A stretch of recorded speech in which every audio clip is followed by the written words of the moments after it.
Maintenant, on a déjà parcouru un peu la majorité des outils d'esquisse, mais jusque-là, on fait des corps avec la seule fonction bossage. Maintenant, on va utiliser d'autres fonctions. Et là, je vous invite pour les exercices qui vont suivre, parcourir d'autres outils de l'onglet fonctions sur SolidWorks.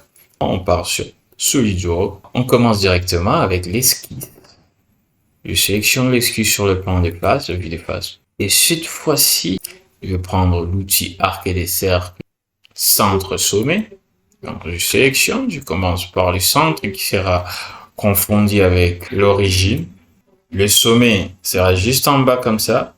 La petite signalisation en blanc qui m'oriente, ça montre que je suis vraiment guidé verticalement par rapport au premier point.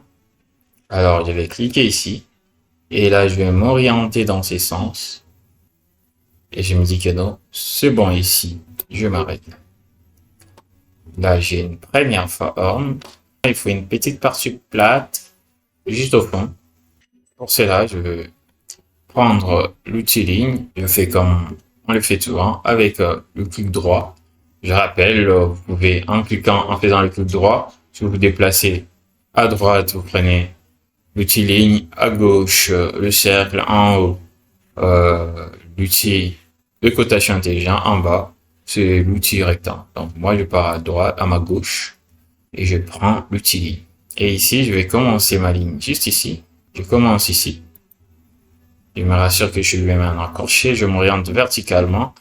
La petite signalisation en jaune me montre que je suis vraiment orienté verticalement. Et je valide. Je laisse. Je prends la cotation et je vais coter ici. Ma ligne, je vais coter mon arc de cercle que je vais mettre à 30. Je vais aussi coter la hauteur à partir d'ici. C'est comme bien. La hauteur est de 30 pour contraindre totalement mon esquisse. Je vais valider mon esquisse. Ben, il est sous contraint la petite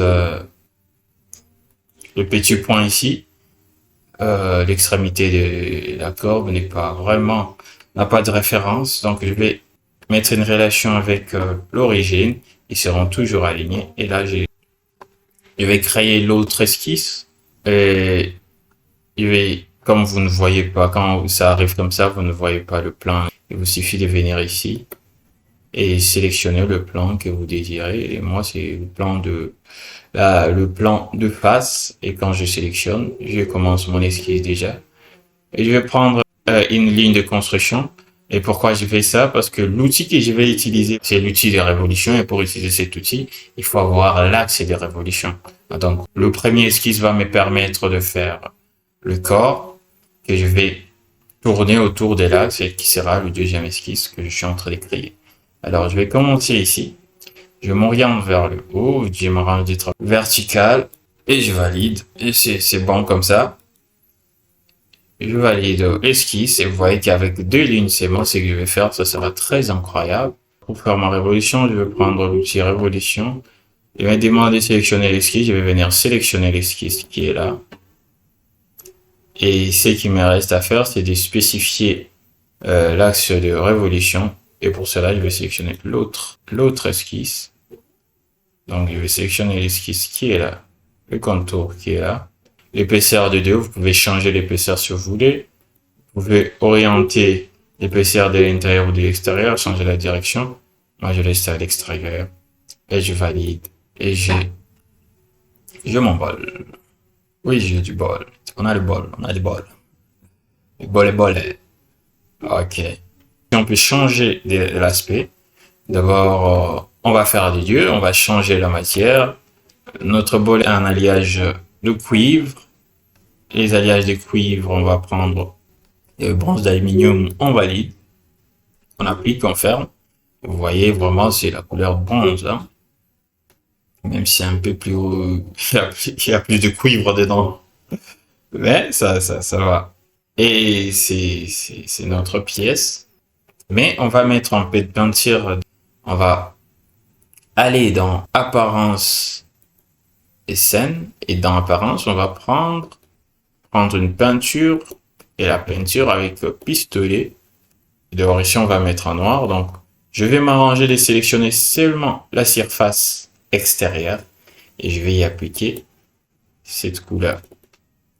Et vous voyez comment est-ce que... Ben, bien sûr, je sélectionnais seulement la moitié, hein. Donc, je vais m'arranger de sélectionner aussi le fond ici. Aussi, on va appliquer. Ouais, on va appliquer aussi la couleur noire. C'est bien sélectionné. Et là, vous voyez, j'ai un petit bol. Donc, c'est bon comme ça. Vous voyez, il y a de la matière, mais il y a aussi la peinture. Donc, ça dépend de votre réalisation. Ok. Là, je pense qu'on a fini pour la révolution. Et après, maintenant, on va passer sur le balayage. Directement, on commence la pièce qui va nous permettre de faire le balayage.